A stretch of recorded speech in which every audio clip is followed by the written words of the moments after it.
Hello my dear students, আজকে আমি প্রথম দিন ক্লাস 8-এ আসলাম। এর আগে ক্লাস 7, 9, 10, 6 এগুলো হয়েছে, কিন্তু প্রথম দিন ক্লাস 8-এ আসলাম। আর দেখো, তোমাদের বোর্ডে লেখা আছে ক্লাস 8 দ্বিতীয় অধ্যায় মৌল, যৌগ ও রাসায়নিক বিক্রিয়া, অর্থাৎ ভৌত বিজ্ঞানে সেকেন্ড চ্যাপ্টারে যেটা আছে সেটা হচ্ছে মৌল, যৌগ ও রাসায়নিক বিক্রিয়া। এখন এটার আবার 3টে পার্ট ভাগ করা আছে। পদার্থের প্রকৃতি আছে, পদার্থের গঠন আছে, রাসায়নিক বিক্রিয়া, এইভাবে ভাগ আছে। কিন্তু মেনলি যেটা বলার বিষয়, যেটা আলোচনার বিষয়, সেটা হচ্ছে যে আমরা মৌল এবং যৌগ সম্পর্কে প্রাথমিকভাবে ধারণা করতে হবে, পদার্থ সম্পর্কে ধারণা আনতে হবে। এখন পদার্থ কাকে বলে এটা সবাই জানে, কারণ তোমরা 7-6-এ পড়েছ পদার্থ কাকে বলে। যার নির্দিষ্ট আয়তন আছে, যে সকল পদার্থ নির্দিষ্ট আকার বা আয়তন আছে, যা ইন্দ্রিয় গ্রাহ্য, তাকেই পদার্থ বলা হয়। এখন পদার্থকে অবস্থার ভিত্তিতে 3 ভাগে ভাগ করা যায়। অবস্থার ভিত্তিতে পদার্থ 3 প্রকার: কঠিন পদার্থ, তরল পদার্থ, গ্যাসীয় পদার্থ। এটা তোমাদের ধারণা অলরেডি আছে যে কঠিন পদার্থ কাকে বলে, তরল পদার্থ কাকে বলে, গ্যাসীয় পদার্থ কাকে বলে। তবুও আমি আরেকবার বলে দিচ্ছি। এখন কঠিন পদার্থ কাকে বলে না, আমরা জানি যে সকল পদার্থের নির্দিষ্ট আকার এবং আয়তন আছে তাদেরই কঠিন পদার্থ বলা হয়। যেমন হচ্ছে তোমার চিনি একটা কঠিন পদার্থ, এরকম লবণ কঠিন পদার্থ, অনেক অসংখ্য কঠিন পদার্থ আছে।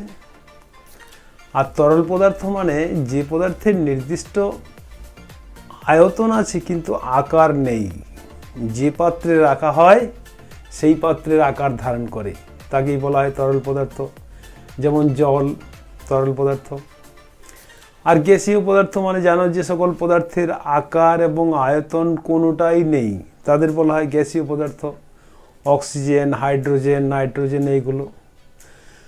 তাহলে আমরা দেখলাম কি অবস্থার ভিত্তিতে পদার্থ 3 প্রকার: কঠিন পদার্থ, তরল পদার্থ, গ্যাসীয় পদার্থ। এখন ধর্মের ভিত্তিতেও পদার্থকে ভাগ করা হচ্ছে কি কি না, মৌলিক পদার্থ, যৌগিক পদার্থ, মিশ্র পদার্থ বলতে পারি। কিন্তু প্রধানত বলবো যে 2 প্রকার: মৌলিক পদার্থ, যৌগিক পদার্থ। মিশ্র পদার্থটা কি না, যে পদার্থের মধ্যে মৌলিক পদার্থও থাকতে পারে, যৌগিক পদার্থও থাকতে পারে, তাকেই মিশ্র পদার্থ বলা হয়। কাজেই প্রধানত 2 প্রকার: মৌলিক পদার্থ আর যৌগিক পদার্থ। এখন মৌলিক পদার্থ কাকে বলে এটা তোমরা জানো না, যে পদার্থকে বিশ্লেষণ করলে সেই পদার্থ ছাড়া অন্য কোনো পদার্থ পাওয়া যায় না, তাদেরই বলা হয় মৌলিক পদার্থ। যেমন ধরো oxygen, hydrogen, nitrogen, carbon, phosphorus, potassium, sulphur, zinc, iron, tin, lead, sodium, potassium, aluminium, magnesium, zinc, এই সমস্ত মৌলিক পদার্থ। এখন মৌলিক পদার্থগুলো প্রকৃতিতে কতগুলো আছে জানতে হবে। প্রকৃতিতে মৌলিক পদার্থের সংখ্যা কিন্তু নির্দিষ্ট। কতগুলো না, প্রকৃতিতে মৌলিক পদার্থের সংখ্যা মানে 2 ভাবে বলা যায়। একটা হচ্ছে প্রাকৃতিক মৌলের সংখ্যা, আর একটা হচ্ছে মোট মৌলের সংখ্যা। প্রাকৃতিক মৌলের সংখ্যা হচ্ছে 92টি, অর্থাৎ এই 92টি মৌল প্রকৃতিতে যুগ যুগ ধরে আছে। পরবর্তীকালে বিজ্ঞানীরা 92-এর পর 118 পর্যন্ত, তার মানে 26টি, 92 আর 26, এই 26টি মৌল বিজ্ঞানীরা পরীক্ষাগারে কৃত্রিমভাবে তৈরি করেছেন। ঠিক আছে, তাহলে মৌলিক পদার্থের সংখ্যা হচ্ছে মোট 118, তার মধ্যে প্রাকৃতিক মৌলের সংখ্যা হচ্ছে 92। ঠিক আছে, এখন যৌগিক পদার্থ। যৌগিক পদার্থের সংখ্যা কিন্তু অনেক বেশি, অনেক বেশি। কত না, যৌগিক পদার্থের সংখ্যা, যৌগিক পদার্থকে যে 2 ভাগে ভাগ করা যায় পাশে লেখা আছে, জৈব যৌগ, অজৈব যৌগ। জৈব যৌগ মানে হচ্ছে যে সকল যৌগ জীবদেহে পাওয়া যায় বা জীবদেহে যে সমস্ত যৌগ জীবদেহ যে সমস্ত যৌগ দ্বারা জীবদেহ গঠিত তাদেরই বলা হয় জৈব যৌগ। যেমন ধরো চিনি, গ্লুকোজ জৈব যৌগ, এরকম অনেক জৈব যৌগ আছে। আর যে সকল পদার্থ জীবদেহ গঠিত নয় তাদেরই ওই অজৈব যৌগ বলা হয়। যেমন জল, অ্যামোনিয়া, এগুলো হচ্ছে অজৈব যৌগ। এখন জৈব যৌগ প্রধানত কার্বন ঘটিত হয়। কার্বন ঘটিত জৈব যৌগ হয়। কার্বন ঘটিত জৈব যৌগের সংখ্যা হচ্ছে প্রকৃতিতে প্রায় 10 লক্ষের মতো, যেখানে অজৈব যৌগের সংখ্যা 1 লক্ষের কিছু কম। তার মানে আমরা যৌগিক পদার্থের সংখ্যা বলতে পারি প্রায় 11 লক্ষ, যেখানে মৌলিক পদার্থের সংখ্যা মাত্র 118। এখন পদার্থের প্রকৃতি বা গঠন, ধর্ম এগুলো জানতে গেলে তোমাদের তো পদার্থ সম্পর্কে অনেক কিছু জানতে হবে। যেমন ধরো মৌলিক পদার্থ, প্রথমে মৌলিক পদার্থ আমি এখানে লিখেছি, মৌলিক পদার্থকে 4 ভাগে ভাগ করা যায়। এই 4 প্রকার কি না? ধাতু, অধাতু, ধাতুকল্প আর নিষ্ক্রিয় মৌল। এখন ধরো এগুলো তোমরা মোটামুটি জানো, তবু আমি আবার বলছি, ধাতু কাকে বলে না? যে সকল পদার্থের কতকগুলো বিশেষ বৈশিষ্ট্য আছে, সাধারণত কঠিন পদার্থ, সাধারণত তড়িতে সুপরিবাহী হয়, যার মধ্যে একটা ধাতব ঔজ্জ্বল্য আছে, যে আলো প্রতিফলন করতে পারে। এরকম বেশ কিছু বৈশিষ্ট্য যে সকল পদার্থের মধ্যে পাওয়া যায় তাদেরই আমরা ধাতু বলছি। যেমন সোনা, রূপা, তামা, লোহা, sodium, potassium, calcium, magnesium, zinc, iron, tin, lead, এরকম ধাতুর সংখ্যা কিন্তু প্রায় 70টা ওই মৌলগুলোর মধ্যে। ঠিক আছে, এরপর হচ্ছে অধাতু। অধাতু যেমন হচ্ছে oxygen, hydrogen, nitrogen, phosphorus, carbon, এইগুলোকে বলা হয় অধাতু। ঠিক আছে। আচ্ছা, ধাতুকল্প যেমন হচ্ছে আর্সেনিক, অ্যান্টিমনি। আর নিষ্ক্রিয় মৌল যেমন হচ্ছে হিলিয়াম, নিয়ন। এখন অধাতু কাকে বলে না? যাদের মধ্যে ধাতব বৈশিষ্ট্য নেই তাদেরই বলা হয় অধাতু। ঠিক আছে, যাদের মধ্যে ধাতব বৈশিষ্ট্য নেই, যা তড়িৎ পরিবহন করতে পারে না, তাদেরই আমরা বলছি যে অধাতু। যা সাধারণত তরল বা গ্যাসীয় পদার্থ হয়। ঠিক আছে, সেগুলোকে অধাতু বলা হয়। আর ধাতুকল্প হচ্ছে যার মধ্যে ধাতব এবং অধাতব উভয় প্রকার ধর্মই লক্ষ্য করা যায়, তাদের বলা হয় ধাতুকল্প। আর নিষ্ক্রিয় মৌল কাদের বলে? নিষ্ক্রিয় নামটার দ্বারা বোঝা যাচ্ছে যে নিষ্ক্রিয়, তার মানে এরা কোনো রাসায়নিক বিক্রিয়ায় অংশগ্রহণ করে না। যেমন ধরো হিলিয়াম, নিয়ন, আর্গন, হিলিয়াম, নিয়ন, আর্গন, ক্রিপ্টন, জেনন, রাডন। নিষ্ক্রিয় মৌলের সংখ্যা হচ্ছে 6। ঠিক আছে, তাহলে এইগুলো হচ্ছে প্রাথমিক ধারণা মৌল এবং যৌগ সম্পর্কে। এখন তোমার এখানে অনেক কিছু বিষয় জানতে হবে। যেমন ধরো বললাম যে ধাতু সাধারণত কঠিন পদার্থ হয়, কিন্তু এমন ধাতু আছে তো যেটা কঠিন পদার্থ নয়। সেটা কি? পারদ। পারদ হচ্ছে একটা তরল পদার্থ, কিন্তু এটা ধাতু। এরকম ধরো অনেক ব্যতিক্রম আছে। যেমন ধরো ধাতু সাধারণত তড়িৎ ধনাত্মক ধর্মী হয়, কিন্তু এমন অধাতু আছে যা তড়িৎ ধনাত্মক ধর্মী, সেটা হচ্ছে হাইড্রোজেন। ঠিক আছে, অধাতু সাধারণত তড়িৎ পরিবহন করতে পারে না, কিন্তু এমন কি অধাতু আছে যা তড়িৎ পরিবহন করতে পারে? গ্রাফাইট, গ্যাস কার্বন, এইগুলো হচ্ছে অধাতু হওয়া সত্ত্বেও তড়িৎ পরিবহন করতে পারে। এখন পদার্থের আবার বেশ কিছু জানতে হবে, যে পদার্থের শনাক্তকরণ কিছু আছে। অর্থাৎ তোমাকে একটা পদার্থ, এমন কিছু পদার্থ আছে যার বর্ণের দ্বারা যাকে চেনা যায়, এমন কিছু পদার্থ আছে গন্ধের দ্বারা চেনা যায়। তাহলে বর্ণের দ্বারা কি চেনা যেতে পারে? যেমন ধরো নাইট্রোজেন ডাইঅক্সাইড একটা গ্যাস, কিন্তু এটা বাদামি বর্ণের। আমরা জানি হাইড্রোজেন, অক্সিজেন, নাইট্রোজেন এগুলো হচ্ছে এগুলো হচ্ছে বর্ণহীন গ্যাস, কিন্তু নাইট্রোজেন ডাইঅক্সাইডের বর্ণ হচ্ছে বাদামি। ব্রোমিনের বর্ণটা হচ্ছে টকটকে লাল, ক্লোরিনের বর্ণ হচ্ছে সবুজাভ হলুদ। তার মানে বর্ণের দ্বারা আমরা পদার্থকে জানতে পারি। এখন গন্ধের দ্বারাও পদার্থ চেনা যায়। হাইড্রোজেন, অক্সিজেন, নাইট্রোজেন এদের তো কোনো গন্ধ নেই, এরা গন্ধহীন পদার্থ, কিন্তু গন্ধের দ্বারা চেনা যায় অ্যামোনিয়া, তীব্র ঝাঁঝালো গন্ধ। গন্ধের দ্বারা চেনা যায় কাকে, যেমন হাইড্রোজেন সালফাইড, পচা ডিমের মতো গন্ধ। যেমন সালফার ডাইঅক্সাইডের গন্ধ হচ্ছে পোড়া বারুদের মতো। যেমন ক্লোরিন গ্যাসের গন্ধ হচ্ছে ব্লিচিং পাউডারের মতো। তার মানে গন্ধের দ্বারাও আমরা পদার্থ চিনতে পারি, বর্ণের দ্বারা পদার্থ চিনতে পারি।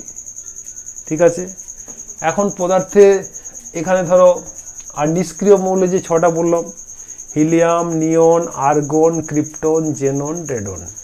এখন এরা নিষ্ক্রিয় কেন? না, এরা অন্য কোনো মৌলের সাথে বিক্রিয়া করে না, তাই এরা নিষ্ক্রিয়। এরা স্বাধীনভাবে থাকতে পারে। এখন পদার্থকে আবার এখানে জানতে হবে কি, যে পদার্থের অণু পরমাণু সম্পর্কে আগে ধারণা আছে, তবু জানতে হবে যে অণু কাকে বলে, পরমাণু কাকে বলে।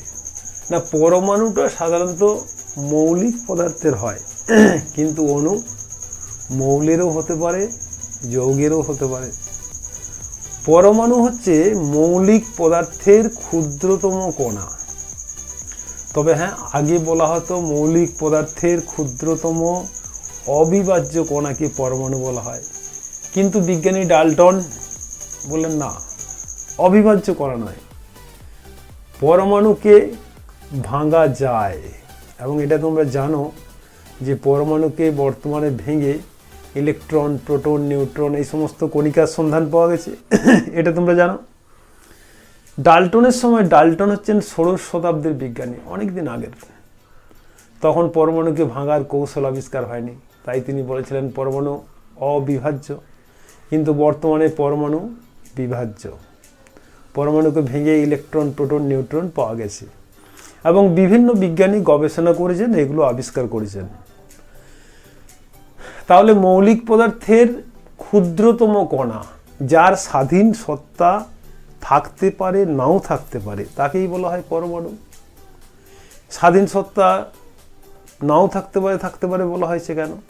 না, কিছু কিছু পরমাণু আছে যাদের স্বাধীন সত্তা নেই। হাইড্রোজেন, অক্সিজেন, নাইট্রোজেন এগুলো স্বাধীন সত্তা নেই।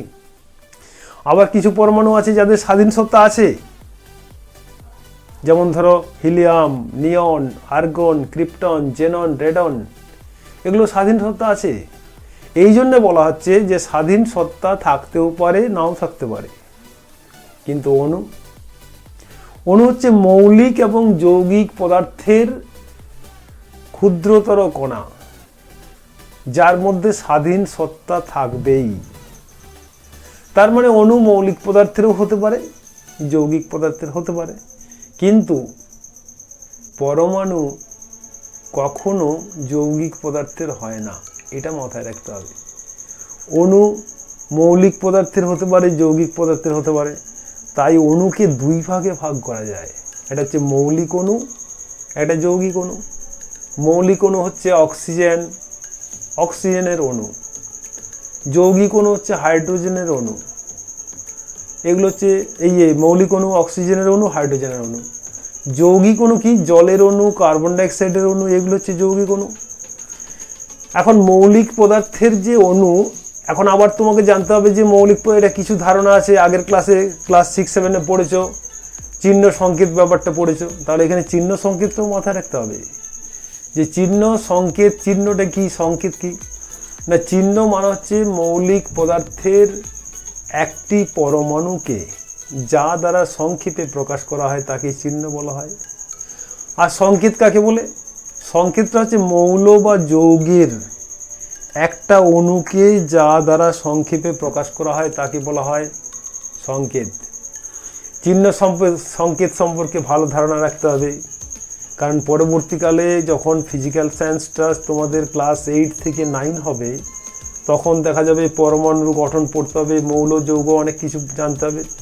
যে কোনো পদার্থ, মৌলিক পদার্থের একটা পরমাণুকে যা দ্বারা সংক্ষেপে প্রকাশ করা হয় তাকে বলা হয় চিহ্ন। যৌগিক বা মৌলিক পদার্থের একটা অণুকে যা দ্বারা সংক্ষেপে প্রকাশ করা হয় তাকে বলে সংকেত। অক্সিজেনের চিহ্ন আছে, সংকেত আছে। অক্সিজেনের চিহ্ন হচ্ছে O, সংকেত O2। হাইড্রোজেনের চিহ্ন H, সংকেত H2। ঠিক আছে। কিন্তু জল, অ্যামোনিয়া, কার্বন ডাইঅক্সাইড এইগুলো হচ্ছে যৌগিক পদার্থ, এইগুলোর শুধুমাত্র সংকেত হয়। তাহলে জলের সংকেত কি না? জলের সংকেত হচ্ছে তোমার হচ্ছে, আমরা জানি জলের সংকেত H2O। এটা হচ্ছে H2O বললে আমরা জল বুঝি, ঠিক আছে। CO2 বললে আমরা কার্বন ডাইঅক্সাইড বুঝি। এইগুলো তোমরা এগুলোও জানো যে এগুলো কিভাবে এসছে, জলের সংকেত H2O, কার্বন ডাইঅক্সাইডের সংকেত কিভাবে CO2 এসছে জানো। যেমন হচ্ছে অ্যামোনিয়ার সংকেত তোমরা জানো NH3। এই সংকেতটা তৈরি করা হয়েছে আবার যোজ্যতা থেকে। যোজ্যতা কাকে বলে মনে আছে? বলছে কোনো মৌলের একটা পরমাণু যত সংখ্যক অন্য হাইড্রোজেন পরমাণুর সাথে যুক্ত হতে পারে সেই সংখ্যাটাকেই বলা হয় যোজ্যতা। অর্থাৎ যোজ্যতা মানে হচ্ছে যুক্ত আর ক্ষমতা। কোনো মৌলের একটা পরমাণু যত সংখ্যক হাইড্রোজেন বা ক্লোরিন পরমাণুর সাথে যুক্ত হতে পারে, বা কোনো যৌগ থেকে যত সংখ্যক হাইড্রোজেন বা ক্লোরিন পরমাণু প্রতিস্থাপিত করতে পারে সেই সংখ্যাটাকে বলা হয় যোজ্যতা। এই যে ধরো জলের সংকেত যে H2O, তার মানে কি? একটা অক্সিজেন পরমাণু দুটো হাইড্রোজেন পরমাণুর সাথে যুক্ত হতে পারে, যার জন্য অক্সিজেনের সংকেত হচ্ছে, অক্সিজেনের যোজ্যতা হচ্ছে 2। অ্যামোনিয়াতে কি দেখা যাচ্ছে? যে একটা নাইট্রোজেন পরমাণু তিনটে হাইড্রোজেন পরমাণুর সাথে যুক্ত হতে পারে, যার জন্য নাইট্রোজেনের যোজ্যতা এখানে 3। এইগুলো হচ্ছে সমস্ত কিছু জানতে হবে তোমাকে। চিহ্ন, সংকেত। এখন চিহ্ন তো বলতে 92টা মৌল আছে, 100 টোটাল মৌল হচ্ছে 118টা। তার মানে কি দাঁড়ায়? যে 118টা চিহ্ন জানতে হবে। তবে হ্যাঁ, এটা ঠিক যে 118টার মধ্যে বেশ কিছু মৌল আছে যেগুলো আমরা সাধারণত সবসময় ব্যবহার করি, অর্থাৎ খুব কমন মৌল।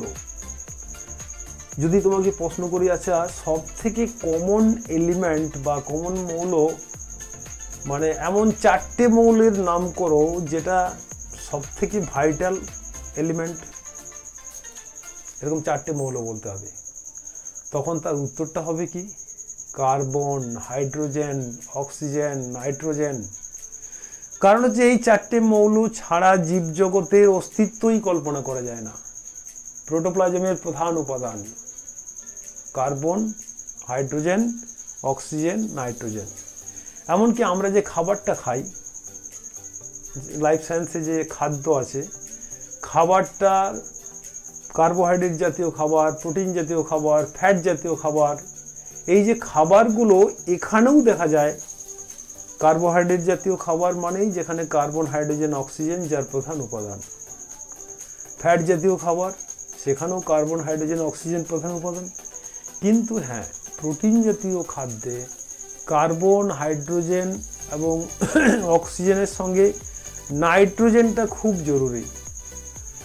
ওখানে একটা প্রধান উপাদান নাইট্রোজেন। তার মানে তোমাদের এই প্রধান উপাদানগুলো সব জানতে হবে, কোন খাদ্যের কি আছে।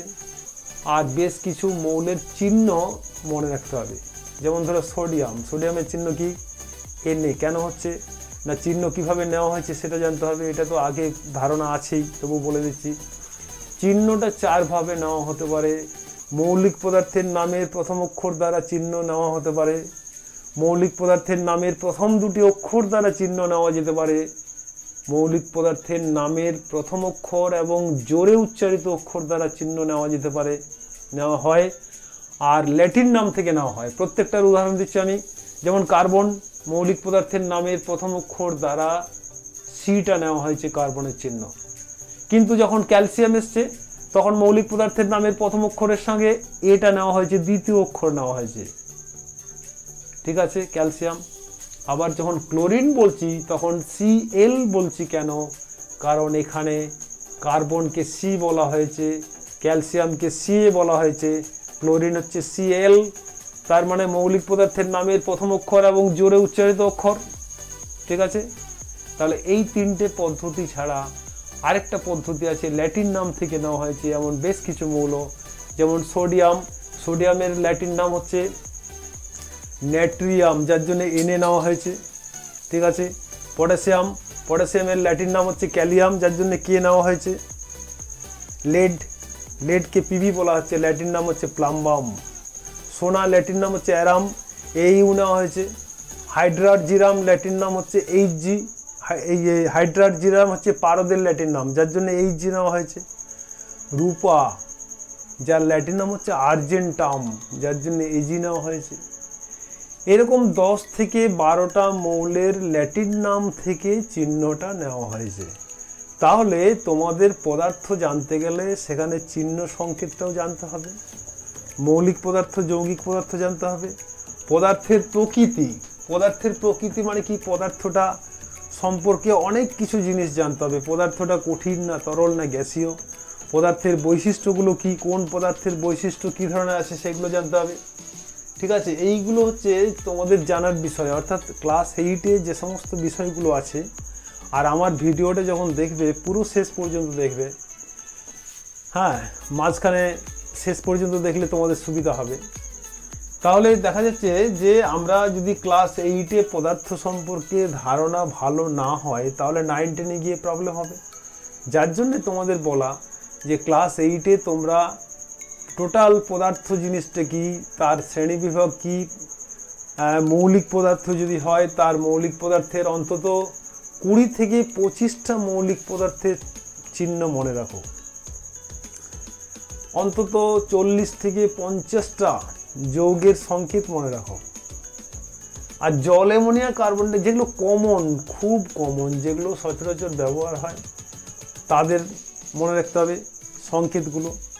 তো যেমন ধরো আমরা যে অ্যাসিডগুলো, বিভিন্ন প্রকার অ্যাসিড আছে, hydrochloric acid, sulphuric acid, nitric acid, তারপরে বিভিন্ন প্রকার ক্ষার আছে, এইগুলো সব মনে রাখতে হবে। অ্যাসিড এবং ক্ষার, তাদের কিছু সংকেত মনে রাখতে হবে।